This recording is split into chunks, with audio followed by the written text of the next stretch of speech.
നല്ല ചേഞ്ചാണ് നോക്കുന്നതെങ്കിൽ മൈജി തന്നെ പോണം. ലാപ്ടോപ്പ് വിൽപ്പനയിൽ കേരളത്തിൽ നമ്പർ 1 ആണ് മൈജി. മൈജി ഫ്യൂച്ചർ ചേഞ്ച് ആകൂ, വേറൊരു റേഞ്ച് ആകൂ.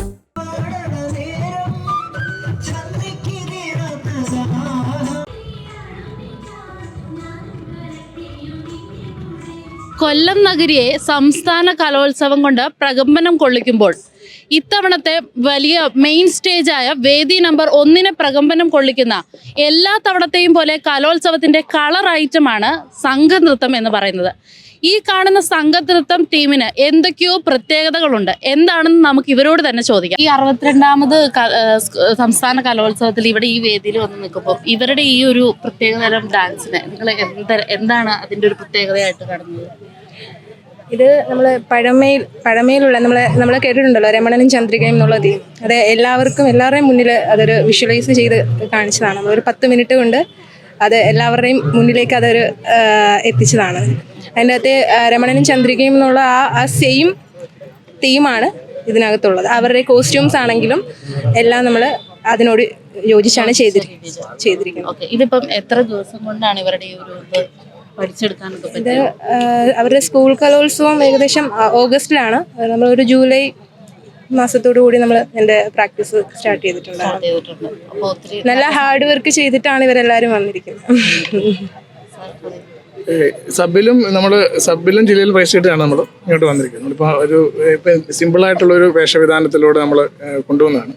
ഇവരെല്ലാവരും സാമ്പത്തികമായിട്ടുള്ള ബുദ്ധിമുട്ടുള്ള വീട്ടിലെ എല്ലാവർക്കും ലക്ഷങ്ങൾ മുടക്കി വരാൻ പറ്റിയെന്ന് വരത്തില്ല. അപ്പോൾ അതിന് ചേർന്ന രീതിയിലുള്ള വേഷവിധാനങ്ങൾ ചേർന്ന് കഥയ്ക്കും കൂടെ ചേർന്ന രീതിയിലുള്ള ചെയ്യാൻ നമ്മൾ ഉദ്ദേശിച്ചത്. അതുകൊണ്ട് അന്ന് പിള്ളേർ ഇഷ്ടപ്രകാരം നമ്മൾ ചെയ്ത ഇതിലിപ്പോ ഈ യൂസ് ചെയ്യുന്ന പ്രോപ്പർട്ടീസ് ഒക്കെ എന്തൊക്കെയാണ്? ഈ പാൽപാത്രം നമ്മൾ ഓടക്കുഴല്, പിന്നെ പ്ലാവില, ഇതൊക്കെ ആ കഥയ്ക്ക് നോവലിൽ എന്തൊക്കെ ഉള്ളതെന്ന് വെച്ചാൽ അതനുസരിച്ചാണ് ചെയ്തിരിക്കുന്നത്. ഈ ഒരു ഐഡിയ ശരിക്കും പറഞ്ഞു കഴിഞ്ഞാൽ ഇത് സ്കൂൾ കലോത്സവത്തിന് വേണ്ടി പിള്ളേർ തന്നെ ആദ്യം അതായത് നമ്മളുടെ വീട്ടിൽ അക്കാദമിയിൽ പഠിക്കുന്ന കുഞ്ഞുങ്ങൾ തന്നെയാണ് ഇവർ ഇത്രയും. അപ്പം അവരായിട്ട് തന്നെ സെലക്ട് ചെയ്തുകൊണ്ട് വന്നതാ. പിന്നെ നമ്മളതിനെ എടുത്തു. അവരാണ് ആദ്യം കൊണ്ടുവന്നത്. അവർക്ക് കലോത്സവത്തിന് നമ്മൾ ഹെൽപ്പ് ചെയ്തവരെ കൊടുത്തതാണ്. ഈ ഒരു പെർഫോമൻസ് ഒക്കെ കഴിഞ്ഞപ്പോൾ എന്ത് തോന്നുന്നു? എന്താണ് എക്സ്പെക്ടേഷൻസ്? എന്താണ്? ഇവരെല്ലാം പ്ലസ് ടുക്കാരാ. എല്ലാവർക്കും ലാസ്റ്റ് ചാൻസ് ആണ്. അവർക്ക് ആ ഒരു ലാസ്റ്റ് ചാൻസിൽ ഇവിടം വരെ എത്താൻ പറ്റിയൊരു വളരെയധികം സന്തോഷം. ഇതിനകത്ത് ആദ്യമായിട്ട് വരുന്ന കുട്ടികളാണ്. ശരിക്കും കലോത്സവത്തിന് ആദ്യമായിട്ട് പങ്കെടുത്ത് അവർക്ക് സ്റ്റേറ്റിൽ വരെ എത്താൻ പറ്റിയത് തന്നെ ഏറ്റവും വലിയ ഭാഗ്യമാണ്. പറ്റി ആധികാരികമായി അവരുടെ നമ്മളോട് കാര്യങ്ങൾ പങ്കുവെച്ചത് ഇവരുടെ അധ്യാപകർ തന്നെയാണ്. ഇവർ തന്നെയാണ് ഇവരെ ഇത്രയും നല്ല രീതിയിൽ ട്രെയിൻ ചെയ്യിപ്പിച്ചെടുത്തത്.